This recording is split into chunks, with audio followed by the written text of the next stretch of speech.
আশ্বিনের শারদ প্রাতে বেজে উঠেছে আলোক মঞ্জিত। ধরণীর বহিরাকাশে অন্তরিত মেঘমালা, প্রকৃতির অন্তরাকাশে জাগরিত জ্যোতির্ময়ী জগন্মাতার আগমন বার্তা। আনন্দময়ী মহামায়ার পদধ্বনি অসীম ছন্দে বেজে উঠে রূপলোক ও রসলোকে আনে নবভাব মাধুরীর সঞ্জীবন।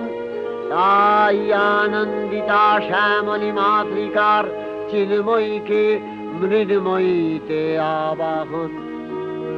আজ চিৎশক্তি রূপিণী বিশ্বজননীর শারদশ্রী বিমণ্ডিতা প্রতিমা মন্দিরে মন্দিরে ধ্যান বোধিতা।